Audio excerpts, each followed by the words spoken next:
வணக்கம். நான் உங்கள் ஜெயா. இன்றைக்கி நம்ம இந்த வீடியோவில் டிலன் தாமஸ் எழுதின A Refusal to Mourn the Death by Fire of a Child in London இந்த போமுடைய சம்மரியை பார்க்கலாம் வாங்க. டிலன் மெர்லியஸ் தாமஸ் ஒரு வெல்ஷ் போயட், அப்புறம் ப்ரோஸ் ரைட்டர். அவருடைய முக்கியமான படைப்புகள் எதுன்னு பார்த்தீங்கன்னா Do Not Go Gentle Into That Good Night and Death Shall Have No Dominion, Play for Voices under Milkwood, Stories and Radio Broadcast பார்த்தீங்கன்னா A Child's Christmas in Wales, அதுக்கப்புறம் Portrait of the Artist as a Young Dog. இப்போ இந்த போமை அவர் முதல்ல the new ரிப்பப்ளிக்கில் தான் 1945 publish பண்ணார். அதாவது இரண்டாம் உலகப் போர் முடிவுக்கு வந்த உடனே இது ஒரு எழுச்சினா யாராவது இறந்தாங்கன்னா அந்த இறப்புக்கு நம்ம துக்கம் கொண்டாடுறதுக்காக பாடப்படுற பாடலை எழுச்சின்னு சொல்லுவோம். இதில் 4 ஸ்டான்ஸாக இருக்குது. அதை 6 லைன்ஸாக செசட்ஸாக அவர் எழுதியிருக்காரு. இதில் அவர் என்ன சொல்கிறாருன்னா, நான் ஒரு பொண்ணுடைய இறப்பை கேள்விப்பட்டுட்டேன். அது ஒரு பொண்ணு இல்லை, அந்த லண்டனில் நிறைய உயிர்களை உலக போர் எடுத்துகிட்ருக்கு, கொன்று இருக்குது நிறைய பேரை. இதுக்கு நான் மோன் பண்ணணுமா, வருத்தப்படணுமா இல்லையா அப்படின்ற ஒரு தடுமாற்றத்தில் இருக்கேன் அப்படின்னு தான் சொல்கிறாரு.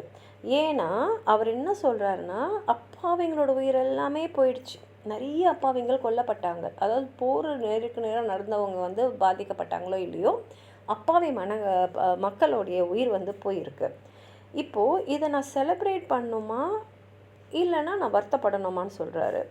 ஏன்னா ஒவ்வொரு இறப்பும் ஒரு உயிரோட அழிவு தான். ஆனால் அதே சமயத்தில் இன்னொரு புது உயிராக அது வரத்துக்கும் அது ஒரு வாய்ப்பு. இப்போ ஒரு பறவையாக இருக்கட்டும், மிருகமாக இருக்கட்டும், பூவாக இருக்கட்டும், எல்லாத்துக்கும் அதே தான். ஒரு பூ வாடி கீழே விடும்போது அதே இடத்துல இன்னொரு பூ இன்னும் நிறைய பூக்களே பூக்கும். அதே தான் மனித உயிர்களும். அவங்க இறக்க புது உயிர்கள் உலகத்தில் வந்துக்கிட்டே தான் இருக்க போகுது. அதனால் அந்த வரப்போகிற புது உயிரை நான் கொண்டாடணுமா இல்லை இறந்த இந்த உயிருக்காக நான் துக்கம் கொண்டாடணுமா அப்படின்னு கேட்குறாரு. இந்த போமோட தீம்ஸ்ன்னு பார்த்தீங்கன்னா death, life, loss, refusal, denial, destruction, nature cycle. ஏன்னா இயற்கையே அப்படி தான். Christianity, religion, blend of religion and natural ஃபோர்ஸஸ்ன்னு சொல்லலாம். இப்போ என்னென்னா, ஒரு குழந்தை லண்டன் மேலே ஏர் ரேட்ஸ்னு அந்த பாம்ஸ்லாம் விழுது இல்லையா, அதில் விழுந்ததில் அது எரிஞ்சு செத்து போயிருக்கு. அது இரண்டாம் உலக போர் போது நடந்த ஒரு நிகழ்வு. இப்போ டிலன் தாமஸ் என்ன சொல்கிறாருன்னா, நான் ஒரு வார்த்தை கூட துக்கத்தில் வெளிப்படுத்த போகிறதில்ல. எது வரைக்கும் நான் வெளிப்படுத்த போகிறேன்னா, இப்போ மனிதனை உருவாக்குனது கடவுள். மனிதனை மாத்திரம் இல்லை, பறவை, விலங்கு, பூக்கள் எல்லாத்தையும் எல்லா உயிரினங்களையும் உருவாக்குனது கடவுள். அந்த கடவுள் உருவாக்கின எல்லா உயிரும் ஒரு காலகட்டத்தில் இந்த போர் மாதிரி விஷயங்களால் அழிஞ்சு முழுசாக திரும்பி இருட்டு திருப்பி அந்த உலகம் இருட்டில் அமைதியாக ஒரு சத்தம் கூட இல்லாமல் போய் அந்த கடல் கூட அப்படியே நின்றுடும். அந்த மாதிரி ஒரு நிலைமைக்கு உலகம் திரும்பி வரும். அப்போ திரும்பி உலகம் ஆரம்பிக்கப்படும். அதனால் அவர் என்ன சொல்கிறாருன்னா, எப்படி எல்லோரும் அழிய போகிறோம், ஏன்னா அந்த மாதிரி தான் உலகம் போயின்ட்டுருக்கு. அதனால் இந்த பொண்ணுடைய இறப்புக்கு நான் வருத்தப்பட்டு நான் எப்போ ஏதாவது சொல்வேன்னா, நானே இறக்கும் போது தான். ஏன்னா நான் இறந்தேன்னா என்ன ஆகும், என்னுடைய ஆத்மா தேவலோகத்துக்கு போகும், ஜியான். அங்கேருந்து திருப்பி நான் ஒரு கிரெயினாக, அதாவது ஒரு நெல்லாவோ இல்லை மண்ணாவோ இல்லை தண்ணியாவோ கூட உருமாறலாம். அந்த மாதிரி ஏதாவது வரக்கூடிய காலகட்டத்தில் நான் வருத்தப்படுவேன். ஆனால் அது வரைக்கும் நான் எதுவுமே சொல்ல மாட்டேன். அதே சமயத்தில் கண்ணீர் கூட விட மாட்டேன். ஏன்னா என்னோடய கண்ணீரில் உப்பு இருக்குது. அது இந்த மண்ணில் பட்டுச்சுன்னா இந்த மண்ணில் அது உப்பு கலந்து திரும்பி ஒரு உயிர் வரத்துக்கான வாய்ப்பை அதுக்கு எடுத்துடும். அதனால் நான் கண்ணீரை கூட விட மாட்டேன் அப்படின்னு சொல்லிட்டு அவர் என்ன சொல்கிறாருன்னா, இந்த குழந்தைங்களாம் இறந்துருக்குன்னா கண்டிப்பாக அதில் ஏதோ ஒரு ஹெராயிக்காக மெஜஸ்டிக்காகவும் இருக்குது. இப்போ நான் அதுக்கு துக்கம்லாம் சொல்லி அது ஒரு சாதாரண விஷயமாக ஆக்க விரும்பலை. ஏன்னா நான் துக்கம் வெளிப்படுத்தும் போது சில உண்மைகளையும் நான் சொல்லிடுவேன்.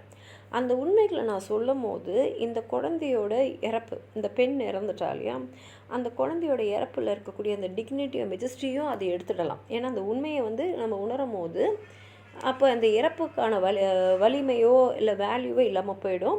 அது ஒரு சாதாரணமாக தினசரி நடக்கக்கூடிய ஒரு நிகழ்வாக போயிடும். அதனால் அவன் என்ன சொல்கிறான்னா, இந்த மாதிரி ஏற்கனவே நிறைய பேர் இந்த இறப்புக்கு வந்து நிறைய எலிஜிஸ் பாடிட்டாங்க. நானும் ஒன்று பாடி அதை இன்னொரு எலிஜியாக ஆக்க விரும்பலை. இப்போ இந்த சைல்டு வந்து இறந்துடுச்சு, அதை வந்து புதைச்சிட்டோம். ஆனால் முதல்ல இறந்தது யார்? முதல்ல தோன்றுனா ஆடம் அண்ட் ஈவ், ஆதாம் ஏவாள், அதுக்கப்புறம் ஜீசஸ் கிரைஸ்ட்டு. இப்போ இவங்கெல்லாம் கூட இறந்துட்ட அப்புறம் மறைஞ்சிட்டாங்கன்னு சொல்ல முடியாது. அவங்க திரும்பி வந்து ஒரு விதையாவோ தண்ணியாவோ இயற்கையில் ஏதோ ஒரு உயிரினமாக அவங்க இருக்கலாம். இப்போது இந்த தண்ணி, இந்த விதை, இதற்கெல்லாம் காலமே கிடையாது. எப்போதும், அதாவது உலகம் வந்து படைக்கப்பட்ட நாள்லேருந்தே தண்ணியும் இருக்குது, விதையும் இருக்குது. அதே மாதிரி இந்த குழந்தை இறந்தது இல்லையா, அதோட தாய் வந்து லண்டன், அதில் தான் லண்டன்ஸ் டாட்டர்னு எழுதியிருக்காரு. அந்த லண்டனில் தான் தேம்ஸ் நதி வந்து ஓடுது. இந்த தேம்ஸ் நதி வந்து இந்த குழந்தையோட இறப்புக்காக வந்து துக்கம் கொண்டாடலையே, அது வந்து அதோடைய கடமையான கடலில் போய் கலக்கிறத செஞ்சுக்கிட்டு தானே இருக்குது. இப்போ மனிதனும் இறக்குறாரு, இல்லைன்னு சொல்லலை. மனிதனுக்கு இறப்பு ஒரு சமயம்தான். ஆனால் அவன் இறந்துட்ட அப்புறம் அவனுக்கு வந்து ஒரு புது வாழ்க்கை இருக்குது, அது நிரந்தரமான வாழ்க்கை. அதனால் இறப்புன்றது ஒரு முடிவில்லை, அது ஒரு ஆரம்பம்தான். அப்போ இந்த குழந்தை இறந்துருக்குன்னா அது இன்னொரு நிரந்தர வாழ்க்கைக்கு போயிருக்கு அப்படின்றது தான் அர்த்தம். அதனால் இறப்பு மூலமாக நம்ம வந்து ஒரு எப்போதுமே வந்து வாழக்கூடிய ஒரு தன்மையை அடைஞ்சிரும் அப்படின்னு சொல்கிறாரு. இப்போ கவிதையை பார்க்கலாம் வாங்க. Never until the mankind making, bird, beast and flower, fathering and all humbleness, darkness, tells with silence, the last light breaking, and the still hour is come of the sea, tumbling in harness. அதாவது வந்து மனிதர்கள் முதல்ல உருவாக்கப்படும் போது மனிதர்கள் மட்டும் கடல் உருவாக்கலை, பறவைகளை, விலங்குகளை, செடி கொடி பூ எல்லாத்தையும் தான் வந்து தந்தையாக இருந்து அவர் உருவாக்குனார். அதுவும் வந்து முதல்ல உலகம் வந்து இருளில் இருந்தது, அமைதியில் இருந்தது, சத்தமே இல்லை. ஆனால் முதல்ல வெளிச்சம் வந்தது, எல்லாமே வந்தது. கடலும் வந்து அதோட ஆரவாரத்தை ஆரம்பிச்சது. அதுக்கு முன்னாடி கடலும் வந்து அமைதியாக தான் இருந்தது. And I must enter again the round. இப்போ நான் திரும்பி வந்து அந்த ரவுண்டுக்குள்ளே போகணும். எந்த மாதிரி round? Zion of the water bead and the synagogue of the year of corn, shall I let prayer the shadow of a sound, or sow my salt seed in the least valley of the sack to moon. அதனால் நான் எப்போ வந்து இந்த இறப்புங்களுக்கு எல்லாம், அவர் வந்து இங்கே ஒரு பொண்ணை பற்றி பேசல, லண்டனில் இறந்த எல்லாரோட உயிருக்கு பற்றியும் பேசுகிறாரு. ஆனால் பேசுனது வந்து லண்டன்ஸ் டாட்டர் மட்டும்தான் அவர் பேர் கொடுத்துருக்காரே தவிர இது எல்லாருக்குமே அவர் வந்து சொல்கிறாரு. பொதுவாக அவர் என்ன சொல்கிறாருன்னா, எப்போ நான் வருத்தப்படுவேன்னா, நான் இறந்து நான் வந்து தேவலோகம் ஜியானுக்கு போயிட்டு அங்கேருந்து இன்னொரு உயிராக எடுக்கிறேன் இல்லையா, அப்போ தான் நான் வந்து என்னுடைய துக்கத்தை வெளிப்படுத்துவேன்.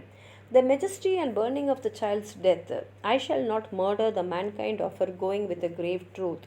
இப்போது நான் வந்து இதுக்காக நான் வருத்தப்பட்டு மோன் பண்ணிட்டேன்னா அந்த பெண்ணோட இறப்பு வந்து ஒரு சாதாரண இறப்பாயிடும். அதோடைய அந்த மெஜஸ்டி, அந்த இதெல்லாம் வந்து கம்பீரம்லாம் போயிடும். எனக்கு அது வேண்டாம். இது வந்து நான் ரொம்ப ஹெரோயிக்காக பார்க்குறேன், பெரிய விஷயமாக பார்க்குறேன். அதனால் அந்த பெரிய விஷயத்த நான் வந்து இப்போ அந்த பொண்ணுக்காக நான் ஏதாவது வந்து ஒரு எலிஜி எழுதுகிறேன், நான் வருத்தப்படுறேன்னா சில உண்மைகளையும் நான் சொல்ல வேண்டியிருக்கோம். கிரேவ் ட்ரூத், எல்லாருமே வந்து ஒத்துக்கொள்ளக்கூடிய சில உண்மைகளை சொல்ல வேண்டியிருக்கோம். அது மூலமாக இந்த இறப்பில் இருக்கிற அந்த ஹெரோயிசம், அந்த மெஜஸ்டி வந்து நான் கொண்டுடுவேன். nor blasphemize down the stations of the breath with any further elegy of innocence and youth. அதே சமயத்தில் நிறைய பேர் இதுக்காக துக்கப்பட்டு அவங்க எலிஜி செய்துட்டாங்க. நானும் எழுதுனேன்னா இது பிளாஸ்மை பண்ண மாதிரி இருக்கும், எனக்கு அதில் விருப்பம் இல்லை. Deep with the first dead lies London's daughter robed in the long friends. அதாவது ஃபஸ்ட்டு டெத்து அப்படின்னா இங்கே முதல்ல பிறந்தவங்களும் இறந்து தான் இருக்காங்க, ஆதாம் ஏவாள். அதே மாதிரி தான் இப்போ இந்த லண்டனுடைய மகளும் இறந்துருக்கா, அவங்களுக்கும் வந்து நிறைய பேர் இருக்காங்க. The grains beyond age, the dark veins of a mother, secret by the unmourning water of the riding Thames. இப்போது இவங்களை லண்டன்ஸ் டாட்டர்னு சொல்லியிருக்கோம். அப்போ இவங்களுடைய அம்மா வந்து லண்டன், அங்கே தான் வந்து தேம்ஸ் ரிவர் வந்து நதி வந்து ஓடுது. ஆனால் தேம்ஸ் நதி வந்து இந்த ஒரு இறப்புக்காக வருத்தப்படல. இந்த ஒரு இறப்புனா அங்கே லட்சக்கணக்கான பேர் வந்து இந்த உலகப்போரில் இறந்துருக்காங்க. அவங்க இறப்புக்காக தேம்ஸ் நதி வந்து வருத்தப்பட்டுல, அது அதோடைய வேலையை செஞ்சுட்டுருக்கு. After the first death there is no other. ஏன்னா முதல் இறப்பு தான் உலகத்துக்கு வந்து ஒரு பெரிய விஷயமா இருந்திருக்குமே தவிர அதுக்கப்புறம் அந்த இறப்புகள்லாம் வந்து அந்த அளவுக்கு விஷயமா இருந்திருக்காது. அதனால் இவர் என்ன சொல்கிறாருன்னா, எல்லா இறப்புமே வந்து ஒரு புதிய ஆரம்பத்தோடைய அடுத்த படி, முதல் படி. இப்போ இறந்தாங்கன்னா அவங்க உடல் தான் அழிஞ்சு போகும், அவங்க ஆத்மா எப்போதுமே இருக்கும், அது வேறு வேறு பிறப்பாக வந்து எடுத்துக்கிட்டே இருக்கும், அது நிரந்தரமாக இருக்கும் அப்படின்ட்டு சொல்கிறார். ஏன்னா வந்து அடுத்த பிறவியில் அவங்க ஒரு மணலாவோ இல்லை ஒரு தண்ணியாவோ பிறந்தா அவங்க எப்போதுமே நிரந்தரமாக இருப்பாங்க. அவங்களுக்கு ஏன்னா தண்ணிக்கும் இந்த விதைக்கும் வந்து அறிவே இல்லை. அது வந்து உலகம் உருவாக்கப்பட்ட முதல்லேருந்தே தண்ணியும் இருக்குது, விதையும் இருக்குது, இப்போவும் இருக்குது, எப்போதுமே இருக்கும் அப்படின்னு சொல்லி தான் இந்த கவிதையை அவர் முடிச்சிருக்காரு. உங்களுக்கு ஏதாவது சொல்லணும்னு நினச்சிங்கன்னா கீழே இருக்கிற கமெண்ட் பாக்ஸில் எழுதுங்க. இந்த வீடியோவை லைக் பண்ணுங்கள், உங்கள் ஃப்ரெண்ட்ஸோடு ஷேர் பண்ணுங்கள். சப்ஸ்கிரைப் பண்ணாதவங்களாம் ப்ளீஸ் சப்ஸ்கிரைப் பண்ணி சப்போர்ட் பண்ணுங்கள். நன்றி.